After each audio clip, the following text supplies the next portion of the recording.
Welcome. Don't adjust your dial.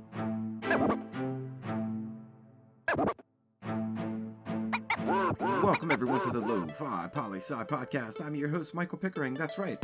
Lo-fi as in low fidelity, low quality, in your face, messy as can be, global news show. Here we're going to talk about that famous question, what's going on in the world today? And it's Wednesday, time for that lo-fi global news. Source, the BBC Africa Live. Social media restricted in Tanzania ahead of polls. I always hate it when social media blackouts happen right before an election. It's never a good sign.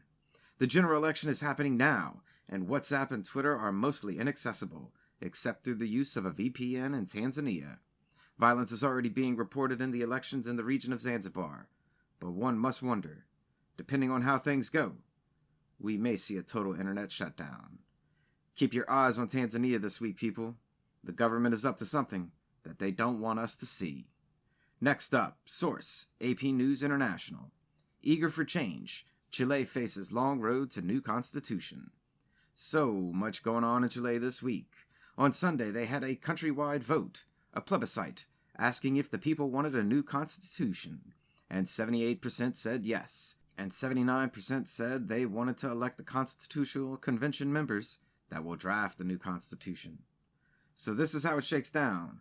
This past Saturday, Sunday, October 25th, 2020, Chile voted for a brand new constitution to be made.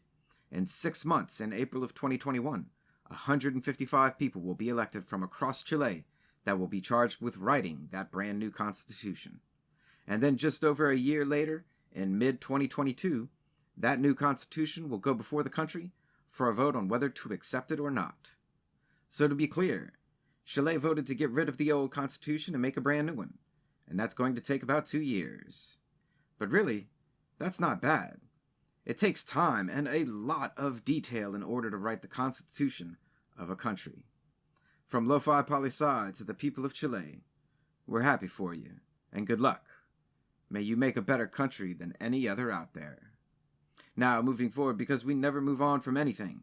Source, Reuters World News. And to a country that's also making new laws, and some people have some kind of feelings about it. The story. Poland's Kaczynski demands Poles defend patriotism amid abortion backlash. The Constitutional Tribunal in Poland ruled that abortion due to fetal abnormalities was unconstitutional, which amounts to abortions only being legal in the country under the conditions of the mother's health, rape, or incest. Polish people across the country have taken to the streets, saying this is the far-right Law and Justice Party, basically making abortion illegal. You see, the Law and Justice Party has been stacking the courts with conservative judges for years, and now, it just so happens that the courts ruled in favor of a position that the party already had, and the Polish people are pissed. Well, let's be fair, not everyone, because someone still keeps them elected. But the Polish government is standing firm on its position, saying that nothing can come from these protests, because their hands are tied legally. Sure, you go with that. And we'll be watching what the rest of Poland says in the streets this week. Keep your eyes open, Lo-Fi Nation. There's lots going down in Poland as well. And our following story comes from the BBC News Latin America section, and is an update to the former president's story and a recent election. Bolivian judge annuls Evo Morales' arrest warrant. So the former president, Evo Morales, who went into self-exile in Mexico and then Argentina after mass protests, and was charged with sedition and treason, well, his political party won the national elections this week, and his attorneys successfully argued in court that the arrest warrant for Morales, well, they weren't issued correctly, and therefore not legal. And now, it appears like former President Morales is heading back to Bolivia. I'll be keeping an eye on this one as well, to see how exactly he's welcomed back into the country after these most recent elections. And a last piece of news to send you on your way for the day. Source, AP News, Science section. Moon holds more water in more places than ever thought. Oh, really?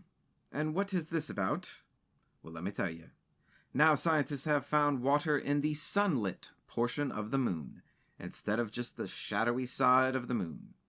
This new discovery adds about 20% more water to the entire estimation of how much water is on the moon.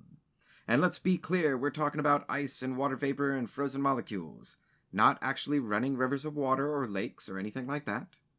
However, this is super important for Lunar University and Lunar Lofi Poli Sci. You see, the more water on the moon, the more people that the moon can hold, and thereby, the more likely it is that Lunar Lofi Poli Sci is born. The first galactic podcast. Or so we dream. Check out the article, it's an interesting read, as the moon is the gateway for greater exploration for our solar system. Something we definitely need to know more about. And that's a brief snapshot of what's going on in the world today. Stay tuned for tomorrow's episode of Lo-Fi Global News. Always remember that Lofi Poli Sci is more than just me. It's the we that we be. Thanks for listening, stay safe, wash those hands, and I'll see you on the next episode of the Lofi Poli Sci podcast. Pickering, signing off.